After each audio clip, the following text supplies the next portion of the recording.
My name is Brink. I am running for mayor of Tshwane. And along the way, I am meeting inspiring people whose story I want to share. Today I'm meeting with Mr. Ravin, a businessman from Mamelodi. So does rock have the ability to bring people together? En ek het gestruikel. Jy doen maar wat jy weet, dis reg. And that's really important. That's wonderful. It's great for me to hear. Yeah. What is it like living here? To be honest, we love living in the city. Mr. Mulu, Hi. thank you for having us once again. No, you're welcome, most welcome. We met the other day when we spoke about the issues facing businesses. Yes. Now, what we do is we see interesting people with inspiring stories, and I have a little bit of a conversation with you. Yes. And what struck me is that you are, in fact, what is widely called a township businessman. Yes. Regardless of your background, you are employing people, you're spending money, and you're building infrastructure in townships. Township, 100%. And that is a very interesting story to tell. If I can begin, tell me about your upbringing in Pretoria, if you grew up somewhere else, Yeah. and how you arrived at this place being a business owner in Mamelodi. Okay, so we were born in Marabastad. We come from Marabastad, and with the group areas we moved to Laudium. And you still have memories of Marabastad in Oh, those big days? time, big time. Very big. I mean, Marabastad was a mixture of all nations, and everybody knew everybody there. That was many moons ago. But at the end of the day, it was a place where people really lived together. You know, you get 6-7 families in one yard. And we moved to Laudium with the Group Areas Act. Laudium was one of the places that we grew up in. And we lived for many years in Laudium. I then, from Laudium, moved to Centurion, which I'm over almost 30 years in Centurion. I'm still staying in my place in Centurion, love it, won't change it for anything. Being in Mamelodi, met a lot of interesting people. How I got to come to Mamelodi is I used to deal with a certain person in the motor industry. And he eventually approached me and he said, look, he can't do what I can do, what he thinks I can do. And he then offered me to buy his store, which I did. And that was many years ago. His name was Mr. Mbalati, very prominent businessman in the township, in Mamelodi. Well So it was known. an existing business. It was an existing business that I took over. And then obviously years went down, and then Midas approached me, and I became a Midas franchise. And that was like, 20-something years ago. I can't even remember, tell you exactly where it is. The other day when we spoke, you said to me 1991. Yeah, Was, that we started this in was your- Mamelodi. Was That's when right. you started in Mamelodi. That's right, 1991. Yeah. And if you look back over those years, what has changed? What stands out to you in your mind? And I know we spoke a little bit about this offline. Yeah. But I wanted to capture a bit of that. If we look at that time period since 91. Oh, a lot has changed. A lot has changed. You know, it's more crime is rifen now. The last couple of years, crime. The good things is back then you could walk around like anywhere in the country. You could walk around any night, any time of the night or day, and not even be concerned. You know, whereas crime throughout the country. I don't know. We, as we know, we're one of the top countries in terms of crime. We're in the top 3 or the top 4. But yeah, business here has been tough. It's fighting all the time because a lot of informal people opening up stores, businesses, which you have to accept. You can't hold them back. And what else? Township life is a good life. It's just how you handle it, how you got to give back. You got to take, you got to give back more than what you really want to, in terms of charity, doing for the old age home. We got a lot of. You have to be anchored in your community. You when you're in have to. business. You have to. Yeah. You know, a lot of people come in here. You know, I would look at a man's face, an elderly person, and you can see it's his last that he's taking out now. I would then take this and I would scream to the guy at the door, just let this guy walk past. Yeah. There's no invoice made, he's not paying for it, you know. I don't do this every day, the whole day, but it's things that we do. It's things that we do.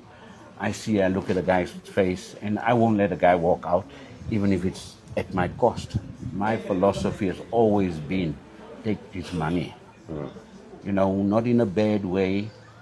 Some people are there really honestly telling you that they've only got so much. Where it's the truth, where it's not the truth, I take it on. You know, I walk with a stack of 20 rands in my pocket and I give guys in the street, on the street corners. I don't care if he's going to do drugs. I don't know his situation, where he's going to do drugs, where he's not going to do drugs. But I would give him, and I would give every corner that I would go to. Every corner I would go to. Because for me, I can go to a restaurant and spend 1,000 rand. You know, I buy food for my guys, it's 700-800 rand a day. So that couple of 20s that I give out, I don't know how am I impacting that guy's life. You know, yesterday, I saw it was pouring with rain. White guy was standing on the corner of Watermeyer and the one just before the highway, and I actually made a U-turn, and I went to him and I took out a 200 rand, but he was standing that made it bursting with rain. And I said to him, where do you stay? He said, I live in Silverton, which is not far, obviously down the road.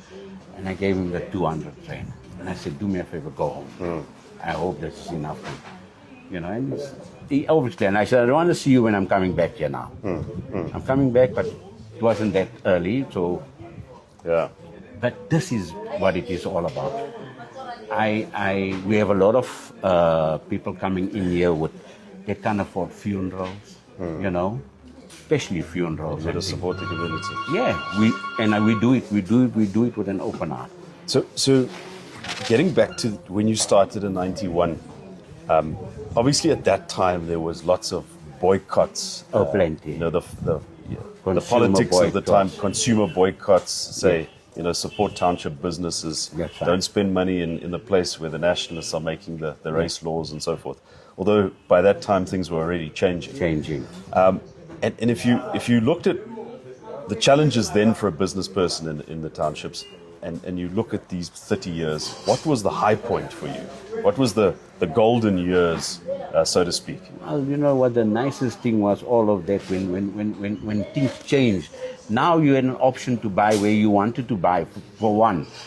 In terms of the country, you could go and live anywhere. If I wanted to go and live in Sandton, I could do that. I wanted to go and live in Waterkloof, I could do that now. You know, that was a big thing for me. Because I worked for a company and I was a Welshman's boss. But he had more privileges than what I had. I earned more than what he earned. You know, and this to me was a very sore point. It really hurt me to say, well, how can this guy, an outsider, come into our country and be able to go and buy where he wants to buy? We only dedicated to certain areas, places. you know, certain areas. So township life taught me a lot. It taught me a lot to be more humble, to be, you know, extra there, give a bit more, do more for the people, give back to the people. Like I said to you, if I put in petrol, I have the occasion where I'm forced because I forgot to put in here. I put in petrol, I go to a garage down the road, which, by the way, that is a friend of mine's garage as well, but that's not it. I do it because I'm living off this place. I'm living off the people from the township. So I want to give back to them as well, in my own way. And if you, as a successful business person, had to give advice, and I know you've got children, I'm not sure what advice you gave them, but let's imagine you had to give advice. to somebody who sees your life and says, I want to do that. Yeah. I want to get into retail. I want to get into start at least as a small business. What advice would you give to such a I person? speak to my grandson almost every day. And I always tell him about, I said, you pray, know that there's a God, right? In whichever way you pray. You don't have to go to a church or to a temple or whatever. I say, pray, know that there's a God. You know what's wrong with you. You know where your fault lies. Talk to him about it. Talk to him about it. The other thing I say to him, respect everybody. Immaterial of color, creed. Respect everybody. Invest early. We have these discussions always. I regret a lot of things I should have done, but I didn't have the advice at the time to say, start now, do this, do that. And that's not Invest just, early. that's financial investment, but that's also other investments like your education and so forth. Education. Don't talk about education. Education is the best advice you can give a kid. The best gift you can give a kid is education. And even about reading different books. I would send him, if I see books that it looks inspiring, I would send it to him and say, go and buy this book. Whether he reads it or not yet, but that's where I want to be. I'd love to learn from those people. Ravin Sharma, for once, you know. People like that. They teach you about life in general and how money is not everything, you know. And there's a lot of people we see out there with all the money in the world, but they don't have their health. Yeah. You know, and Or then they're miserable for other reasons. 100%. You know, so all of these things makes a huge difference in one's life. You know, you think we always wanting more materialistic things, and at the end of the day is there's people, like I say, there's people that just want to get a hug and just say I'm sorry, or just say to somebody that I love you. Meaningful you know? relationship. Exactly. You know, just something. There's always something, and we don't know. That guy's driving a Rolls Royce, or he's driving the best Mercedes or the best Porsche or whatever. We don't know what he's going through, nor do they know what we're going through in our lives to be where we are or to do what we are doing. You know, so all of this is so important, you know. Don't worry with what other people got. You know, my brother can be a billionaire. It doesn't help me one bit. You know, not that I have brothers that are billionaires. But at the end of the day, it means nothing to me. Yeah. It's not mine. Are your kids still in South Africa? Yes, my kids are. All right. Yeah, My kids will. that's always inspiring because so many people, their kids leave. They do. Yeah. They do. You know, my kids, both of them are married. I got 4 grandchildren, 2 each from both Pigeon Pay on both sides. But yeah, they love this country. They love what it's getting. We need to get rid of our crime. There's a lot of things we need to sort out. And the major thing is crime. You know, when you're traveling and people hear you from South Africa, they want to know about South Africa. They want to know because they've heard only good things about the country. But when it comes to talking about crime, it's crime. But then I still say to them, listen, you don't come here and go to a place where you're not supposed to go there. I mean, we live here. I won't go to certain areas, you know, but there are places that I would go to. So certain be places, wise. Exactly, you got to be wise. You got to walk in. We went to Brazil once, and we were told at the reception, don't walk like you're a tourist, you know, with your bag and your passport, and you know how everybody would.